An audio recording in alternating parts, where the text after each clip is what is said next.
கர்த்தருடைய பரிசுத்த நாமத்துக்கு ஸ்தோத்திரம். இன்று நமக்கு அருளப்பட்ட தேவ வார்த்தை 1 தெசலோனிக்கேயர் 5:19.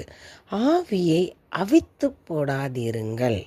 இந்த வசனத்தில் என்ன சொல்லியிருக்காங்கன்னா, கர்த்தராகிய இயேசு கிறிஸ்து நமக்குள்ள தந்த பரிசுத்த ஆவியானவரை நம்ம என்ன செய்யக்கூடாது, அவித்து போடக்கூடாது. அப்படின்னு சொன்னோன்னா, ஒரு எரியிற விளக்க நம்ம அணைச்சி போட்டால் எப்படி இருக்கும், அதை போல் அவருடைய வல்லமையை அவரை நம்ம என்ன செய்யக்கூடாது, துக்கப்படுத்தக்கூடாது. அப்படியே அணைச்சி போடக்கூடாது. ஏன்னா அவர் ஆவியானவர் ஒரு அக்கினியானவர்.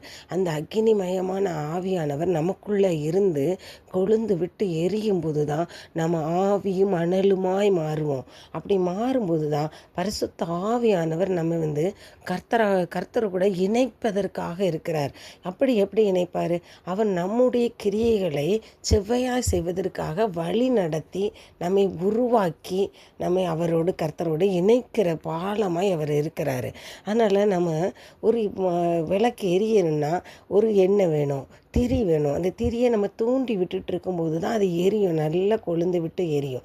ஆனால் அந்த விளக்கை அமுத்தி போடணும்னா உடனே டக்குட்டு மேலே ஏதாவது போட்டுட்டாலே அது விளக்குக்கு எதிராக எது செஞ்சாலுமே அணைஞ்சு போயிடும்.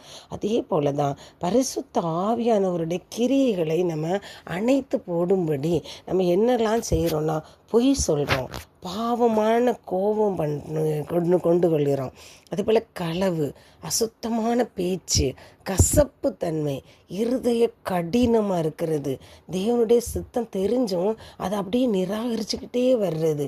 இந்த காரியங்கள்லாம் பரிசுத்த ஆவியானவரை துக்கப்படுத்துறது மாத்திரம் இல்லாமல் அவருடைய கிரியைகளை அணைத்து போடக்கூடியதாக மாறுது.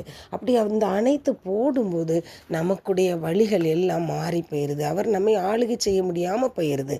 எபேசியர் 4:30 என்ன சொல்லியிருக்காங்கன்னா, மீட்கப்படுவதற்கு தேவன் நமக்கு தந்த முத்திரை பரிசுத்த ஆவியானவர்.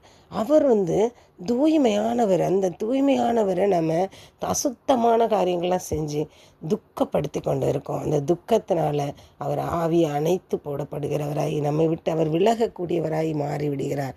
அதனால் இந்த அசுத்தமான காரியங்கள் எதுவும் செய்யாமல் அவரை நமக்குள்ளே தக்க வைத்து கொள்ளும்போது நம்ம கர்த்தருடன் இணைவதற்கு அவர் தந்த முத்திரையை நம்ம பயன்படுத்துவதற்கு உபயோகமாக இருக்கும். ஸ்தோத்திராஜன், நன்றியோடு துதிக்கிறோமப்பா.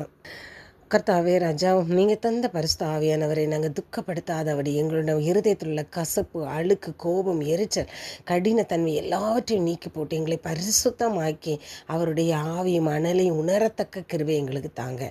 இயேசு கிறிஸ்து மூலம் வேண்டிக் கொள்கிறோம் பிதாவே, ஆமீன்.